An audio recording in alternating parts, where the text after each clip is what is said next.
गं गणपते नमः। भगवान गणेश की महिमा और उनसे जुड़ी अद्भुत कथाएं हमारे देश की सांस्कृतिक विरासत का एक अहम हिस्सा है।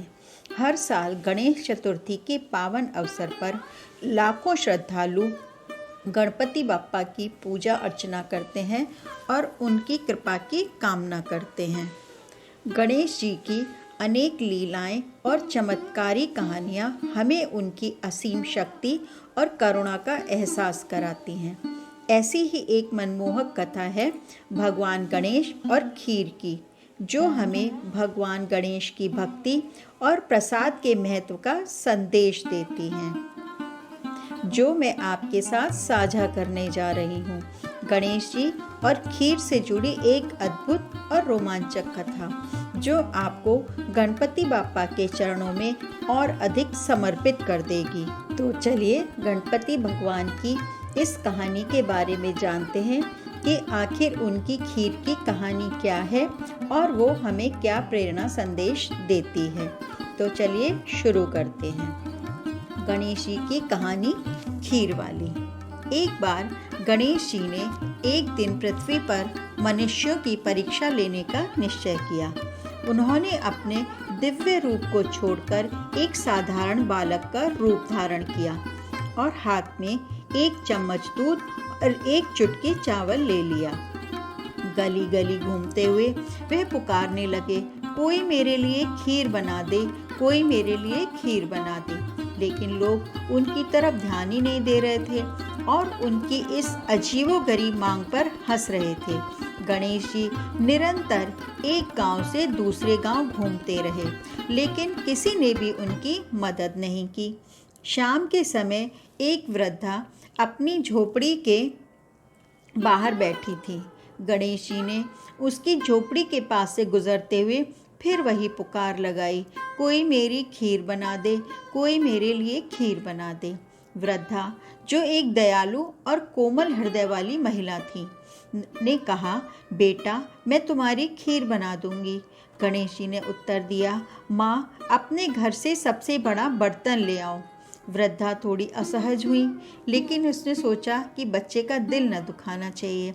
वे अंदर गई और सबसे बड़ा बर्तन ले आई।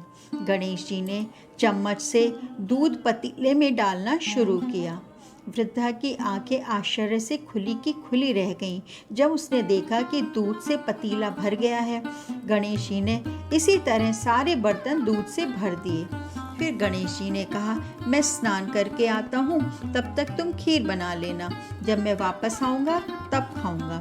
वृद्धा ने सोचा कि इतनी सारी खीर का क्या करेंगे। गणेश जी ने मुस्कुराते हुए कहा, सारे गांव को दावत दे दो। वृद्धा ने मन से खीर बनाई। खीर की मीठी खुशबू चारों दिशाओं में फैल गई। जब उसने हर घर में जाकर खीर खाने का न्योता दिया तो लोग हैरान रह गए। उन्हें ये बात अजीब लगी कि जिनके पास खाने के लिए कुछ नहीं, वे पूरे गांव को खीर खाने के लिए बुला रही है। फिर भी खीर की आकर्षक खुशबू ने सबका ध्यान खींचा और लोग वृद्ध अम्मा के घर की ओर बढ़ने लगे। सारा गांव वृद्धा के घर में इकट्ठा हो गया और उसकी बहू ने भी जब खीर की दावत के बारे में सुना तो वे सबसे पहले वहां पहुंच गई। खीर से भरे पतीले देखकर उसकी आंखों में पानी आ गया और उसने दरवाजे के पीछे जाकर खीर खाने की तैयारी की। एक छींटा गणेश जी के भोग पर गिर गया और वे प्रसन्न हो गए। जब बुढ़िया ने देखा कि गणेश जी वापस आ गए हैं तो उसने कहा, बेटा खीर तैयार है, भोग लगाओ। गणेश जी ने उत्तर दिया, माँ भोग लग चुका है, मेरा पेट पूरी तरह से भर गया है, अब तुम खाओ, अपने परिवार और गांव वालों को खिलाओ। बुढ़िया ने कहा, इतनी सारी खीर का क्या करूँगी, इसके बाद भी बहुत बच जाएगी। गणेश जी ने कहा, बची हुई खीर को रात में अपने घर के चारों कोनों में रख दो। वृद्धा ने वही किया और सारा गांव खीर खा चुका, तब भी बहुत सारी खीर बच गई। उसने बचे हुए खीर के पात्र चारों कोनों में रख दिए। सुबह उठते ही उसने देखा कि पतीलों में खीर की जगह हीरे, जवाहरात और मोती भरे हुए थे। वृद्धा की दरिद्रता समाप्त हो गई और वह सुख समृद्धि से रहने लगी। उसने गणेश जी के लिए एक भव्य मंदिर बनवाया और एक बड़ा तालाब भी खुदवाया। उसके नाम की कीर्ति दूर दूर तक फैल गई और वहाँ वार्षिक मेले लगने लगे। लोग गणेश जी की कृपा प्राप्त करने के लिए वहाँ पूजा करने और मान्यताओं का पालन करने आने लगे।